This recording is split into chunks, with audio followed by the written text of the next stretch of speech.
Hai guys, nama gue Sandra. Seperti yang bisa kalian lihat, gue nggak tahu kenapa video gue kayak gini warnanya. Di video kali ini gue mau ngebahas buku-buku yang gue baca di bulan April, Mei, dan Juni. Buku pertama yang gue baca di bulan April adalah Raden Mandasia, Si Pencuri Daging Sapi by Om Yusi Avianto Pariano. Dan udah gue review bukunya 5 bintang dari gue di blog gue. Klik di buku ini. Kalau gue udah tahu caranya, kalian bisa langsung klik di buku ini. Kalau gue belum tahu caranya, gue tinggalin linknya di bawah. I'm such a newbie. Setelah saya baca bukunya Om Yusi, gue langsung baca bukunya Dan Krokos, judulnya False Memory. Di buku ini, pertama kali gue baca, gue bener-bener ngerasa ini tuh kayaknya bener-bener buku yang dibuat buat gue banget. Gue ngerasa, oh my god, apakah ini salah satu buku yang bakal jadi buku terfavorit gue sepanjang hidup gue? Enggak. Itu tuh sebenarnya apa ya, bener-bener punya potensi banget kalau menurut gue, karena gue suka cerita-cerita kayak gitu yang tokohnya cewek yang kuat, udah gitu dia menderita amnesia. Gue aneh banget ya, selera gue nggak tahu kenapa, jangan judge gue please. Dan dia itu ternyata kayak semacam agen rahasia gitu. Enggak sih, sebenarnya dia bukan agen rahasia, dia itu kayak senjata manusia yang dikembangkan sama institusi pemerintah. Gue nggak tahu detailnya, gue udah lupa. Iya, pokoknya gitu potensinya banget menurut gue. Tapi setelah selanjutnya gitu, gue nggak ngerasa ceritanya semakin oke gitu. False Memory ini gue bakal ngasih bintang 3,5. Bagus, itu menurut gue bagus. Nah, karena menurut gue masih bagus buku False Memory ini, gue lanjut ke buku keduanya, sequelnya, yaitu False Sight. Dan ini gue cuma baca sampai 48%. Out. Gue nyerah. Karena yang tadinya dari cerita thriller misteri gitu ala-ala Jason Bourne, kesukaan gue banget, si bukunya Dan Krokos ini malah jadi kayak ke arah paranormal, dan gue nggak bisa ngikutin aja. Gue nggak bisa, oh itu kali ya, karena ekspektasi gue berbeda. Itu tuh 48% itu titik dimana gue udah gak peduli lagi sama apapun yang terjadi sama si karakter itu. Dan setahu sepemahaman gue masih ada satu buku terakhir, jadi ini tuh trilogi. Kalau misalnya kalian tertarik, dicoba aja. Tapi itu sih review dari gue. Review gak berguna banget kali ya. Selanjutnya gue baca bukunya Rachel Hawkins, buku ketiga dari Rebel Belle, yaitu Lady Renegades. Dan sayangnya gue DNF-in buku ini.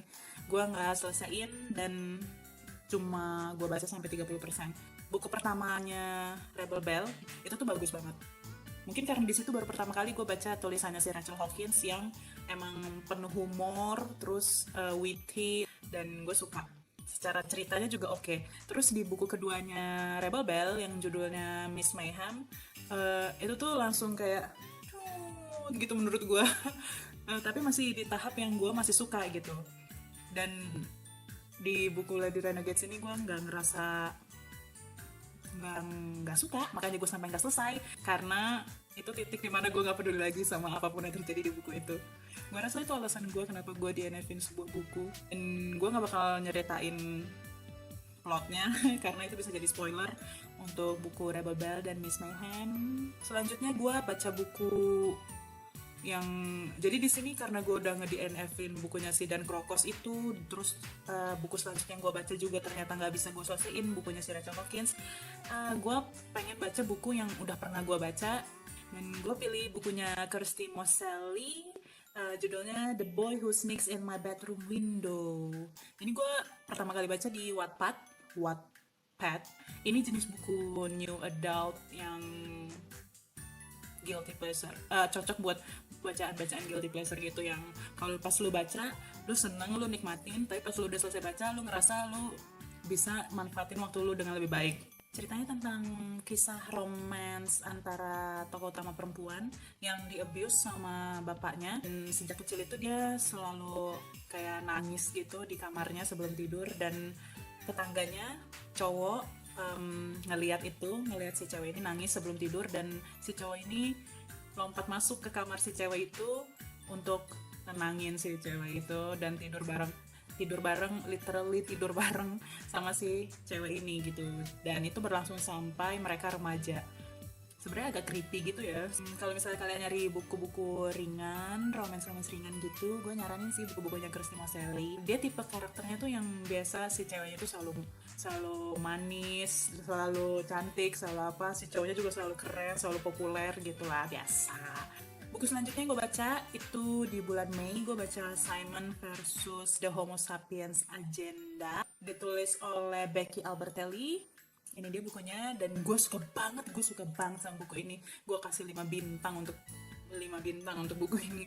Gue suka banget cara penulisannya, dan kalau gue nggak salah ini buku debutnya si Becky Albertalli. Wow. Tokoh utamanya si Simon ini adalah remaja gay yang dia belum keluar dari kloset. Dia masih merahasiakan kalau dia gay dari siapapun. Cerita ini manis banget, terus lucu banget. Gua bakal berusaha bikin reviewnya di blog gua, jadi pantengin aja blog gua. Buku selanjutnya yang gua baca adalah buku dari Lemony Snicket. Kalau nggak salah ada 12 gitu ya, kalau nggak salah, buku Series of Unfortunate Events itu. Tapi gue cuma punya 3 bukunya. Buku yang gue baca cuma 2 di bulan Mei, The Bad Beginning, Mula Malapetaka, dan The Reptile Room, Ruang Reptil. Kenapa gue baru baca sekarang? Gue punya buku ini dari gue SMP kalau gue nggak salah. Dan karena dari awal, kalimat pertama buku ini adalah, kalau kau tertarik dengan cerita yang berakhir bahagia, lebih baik kau baca buku lain saja. Gue sebagai pendukung cerita happy ending sejati, dari kecil gue selalu suka cerita-cerita yang happy ending. Siapa sih yang enggak?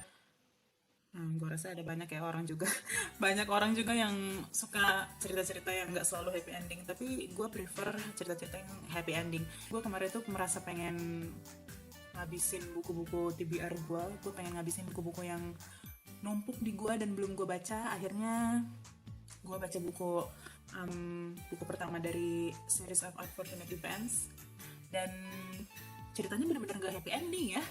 Setelah baca buku yang pertamanya, The Bad Beginning, gue lanjut baca yang The Reptile Room, dan gue berhenti di halaman 87. Gue ngerasa bakal kayak gitu-gitu aja gitu ceritanya. Mereka bakal hampir selamat, udah gitu kena malapetaka lagi. Lanjut, buku yang gue baca di bulan Juni adalah buku emas-emas yang udah lama bikin gue penasaran. Coret-coret di Toilet by Eka Kurniawan. Surprise, gue belum pernah baca bukunya si Eka Kurniawan, dan awalnya gue pengen baca buku pertamanya dia, dan karena gue ngerasa debut penulis itu adalah air mata, usaha, dan energi terbesar dari seorang penulis gitu. Gue ngerasa semua semangat penulis itu tuh tertuang di debutnya dia gitu. Makanya gue selalu tertarik baca gue ngomong belepotan banget. Gue selalu tertarik baca buku debut penulis. Dan waktu gue ke toko buku, sepengetahuan gue, debutnya si Eka Kurniawan itu Cantik Itu Luka, kalau nggak salah. Nah, tapi di situ nggak ada, di toko buku itu nggak ada, masa. Dan satu-satunya buku Eka Kurniawan yang bisa gue temukan adalah ini, Coret-coret di Toilet. Tapi ternyata ini adalah kumpulan cerpen-cerpen yang dia tulis sebelum dia nerbitin novel pertamanya dia.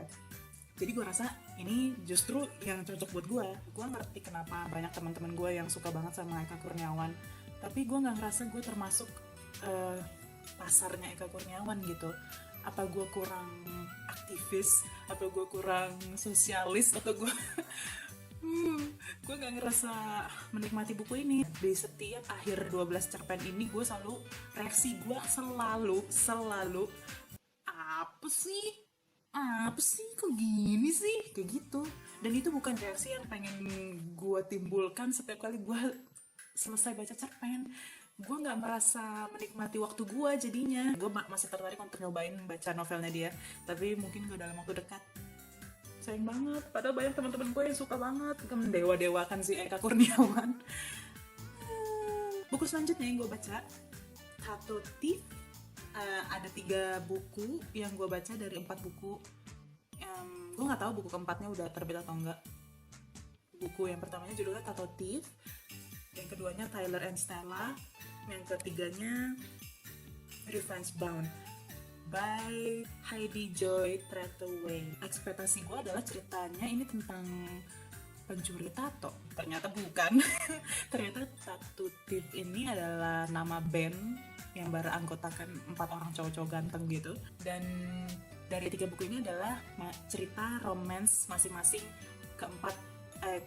ketiga anggota band itu. Yang buku keempatnya gue belum baca, bisa ditebak banget. Lagi-lagi ini buku guilty pleasure. Gue kayaknya bener-bener butuh buku yang lebih bermutu gitu. Ya itu sih, romance biasa, nggak ada yang terlalu istimewa, cuman untuk ngabisin waktu gue doang.